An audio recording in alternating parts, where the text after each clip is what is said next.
Ẹ jẹ́ ká farabalẹ̀ ká gbọ́ ìtàn yìí bó ṣe lọ gbà lẹ́kùnrẹ́rẹ́. Ní ọjọ́ kan, Ọlọ́run bí màláìkà ikú ní àwọn ìbéèrè kan. Ẹgbọ́n náà irúfẹ́ àwọn ìbéèrè wo ni Ọlọ́run bí Azaraílò? Ǹjẹ́ Azaraílò rí àwọn èsì ìbéèrè yìí fún? Ẹ bá wá nǹkan fìdílé àbí kẹ́ ẹ fìdílé nǹkan. Mo ní ẹ̀rí ẹ̀kọ́ kan sí ìkejì nínú èyí tí mo gbé wá fún yín lọ́jọ́ tèní. Mò ń bọ̀ mi tí dé. Ohun ìfẹ́ SOMIDA TV àwa làgbà. Àní bí Ọlọ́run bá ṣe tóbi tó nínú ọlá rẹ̀, bí Ọlọ́run bá ṣe kàrámà ara rẹ̀ tó, ó ní àwọn òjíṣẹ́ kọ̀ọ̀kan tí máa ń rán níṣẹ́. Kì í kúkú ṣe ń pé Ọlọ́run ò lágbára láti lè ṣe àwọn iṣẹ́ yìí fún ara rẹ̀ ni. Ọlọ́run lágbára láti lè rọ òjò fúnra rẹ̀, ṣùgbọ́n ó fi áńgẹ́lì kan ṣalákòóso rẹ̀. Ọlọ́run lágbára láti lè mú oòrùn wá fún ara rẹ̀, ṣùgbọ́n gbé màláìkà kan síbẹ̀ kó máa mójútó. Ọlọ́run lágbára láti lè pààyàn fúnra rẹ̀, ṣùgbọ́n gbé Azaraílù síbẹ̀ yín pé kó mọ bọ́hùn pa àwọn ènìyàn. Ṣùgbọ́n ní ọjọ́ kan, Ọlọ́run bí màláìkà ikú yìí lérè yín pé, ìwọ màláìkà ikú, ǹjẹ́ o tiẹ̀ fi gbà kan sunkún rí látìgbà tó o ti ń gbẹ̀mí àwọn ọmọ ànábì Ádámà? Màláìkà ikú fún Ọlọ́run lésì yín pé, mímọ́ rẹ Ọlọ́run ọba, látìgbà tó o ti ń rán mi pé kí mo lọ gbẹ̀mí àwọn ọmọ ànábì Ádámà, mo sunkún lẹ́ẹ̀kan péré, bẹ́ẹ̀ ni mo rẹ́rìn lẹ́ẹ̀kan péré, ẹ̀rù sì bà mí lẹ́ẹ̀kan péré. Ọlọ́run wá bí màláìkà ikú lérè yín pé, kí nìdí tó o fi rẹ́rìn nígbà tó ń lọ gbẹ̀mí àwọn ọmọ ànábì Ádámà? Ẹ gbọ́ ná, èsì ó ní màláìkà ikú fún Ọlọ́run ọba, kí ló pa á lẹ́rìn nígbà tí wọ́n ń gbẹ̀mí ọmọ ànábì Ádámà? Mò ń bọ̀ mi tí dé, ẹ mọ bá mi bọ̀ pẹ̀lẹ́pẹ̀lẹ́ lórí ètò Ohun ìfẹ́ SOMIDA TV àwa làgbà. Mo kí yín káàbọ̀ padà lórí ìkànnì Ohun ìfẹ́ SOMIDA TV. Màláìkà ikú ń fún Ọlọ́run lésì pé, ní ọjọ́ kan, mo gbéra láti lọ gbẹ̀mí arákùnrin kan gẹ́gẹ́ bí iṣẹ́ tí Ọlọ́run ọba rán mi. Bí mo ṣe wá dé ọ̀dọ̀ arákùnrin yìí, mo bá arákùnrin yìí níbi tó ti ń tún bàtà rẹ̀ ṣe. Arákùnrin yìí sì ń sọ fún ẹni tí ń bá tún bàtà ṣe yìí pé, wò ó, ṣé o rí bàtà mi yìí? Mo gbádùn rẹ̀ púpọ̀, kódà gan fọ́dún kan lénìí mi ò ní pààrọ̀ rẹ̀, ìmọ̀ ló lọ ni.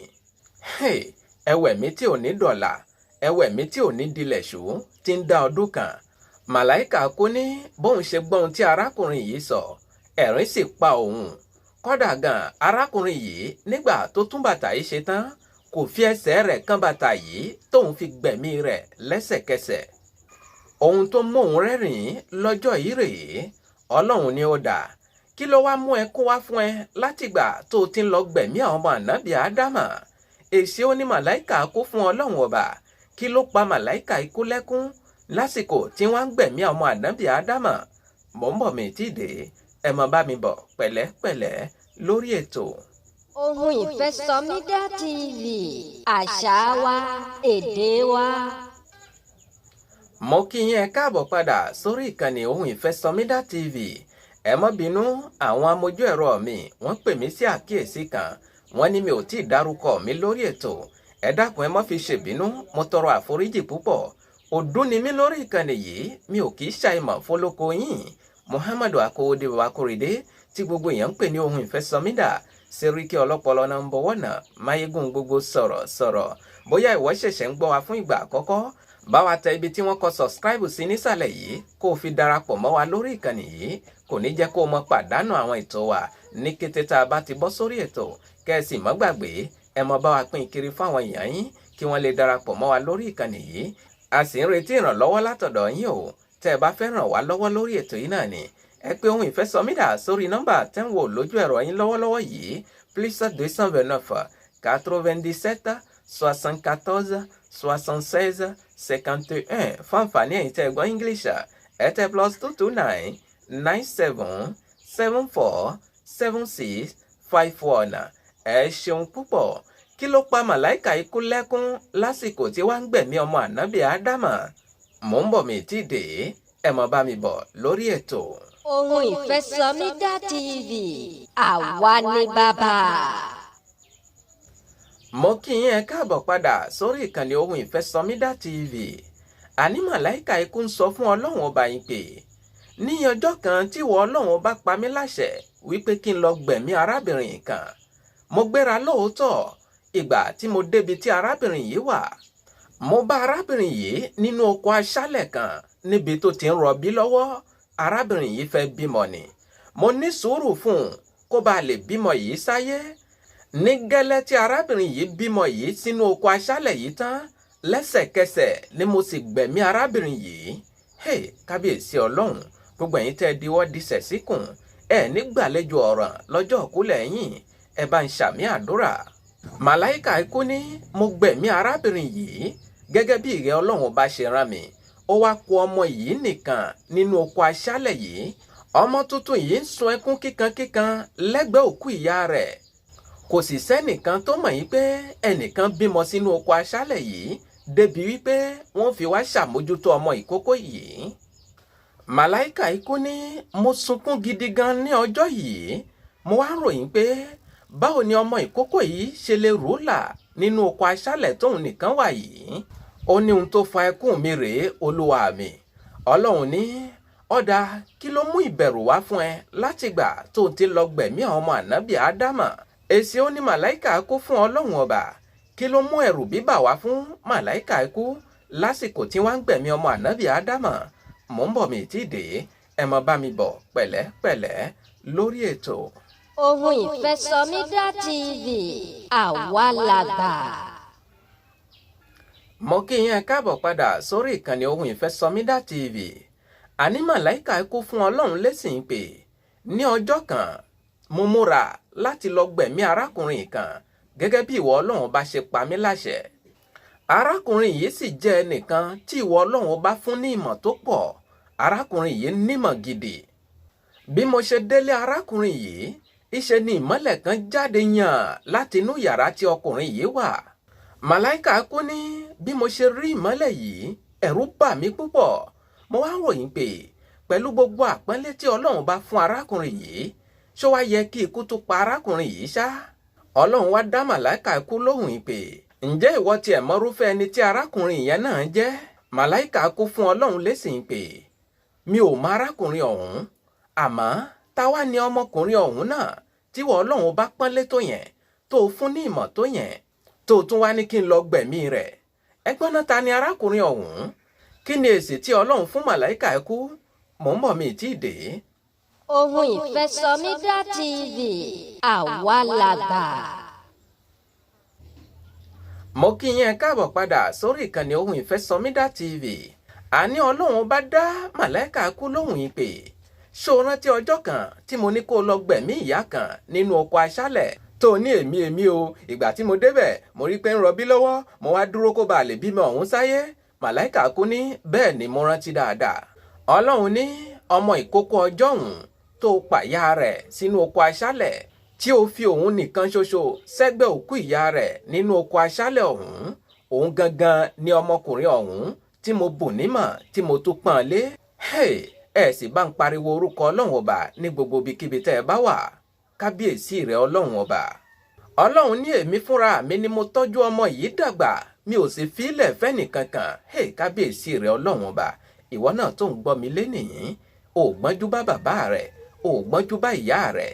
Mọ́jà kan Ọlọ́run bá tó tọ́jú ọmọ ìkókó nínú oko aṣálẹ̀ tó sọ ọ́ dèèyàn ńlá, tó sọ ọ́ dèèyàn pàtàkì, kò tí ì kúrò níbẹ̀, yóò tọ́jú ìwọ náà.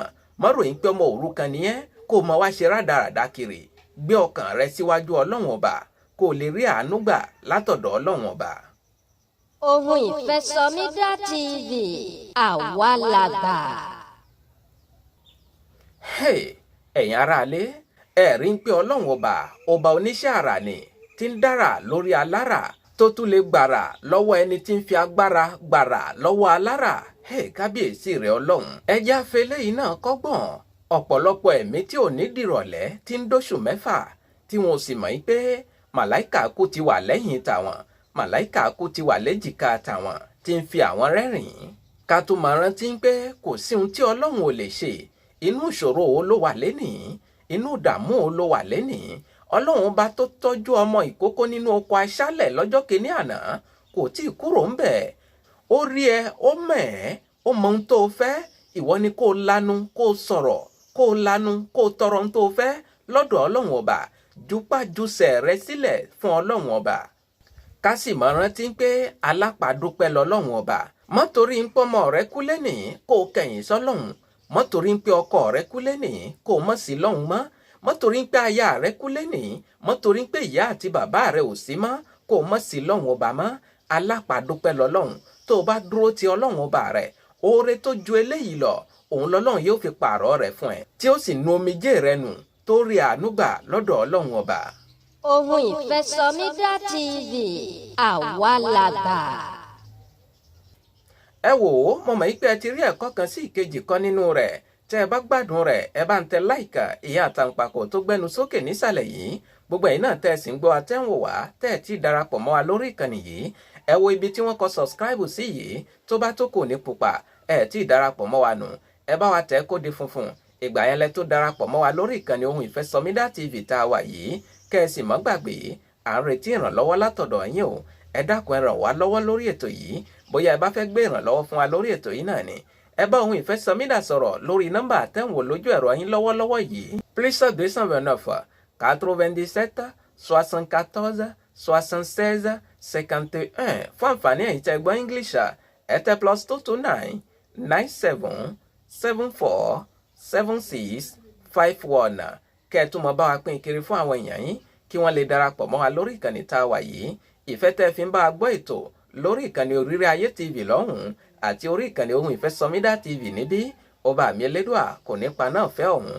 Ibi ilé ọ̀hún ilé náà ni kì í jẹ́ kọ́mọ yẹn ó sùn tà. Ẹ ṣeun ẹ kú fẹ́. Ohun Ìfẹ́ SOMIDA TV àwa làgbà.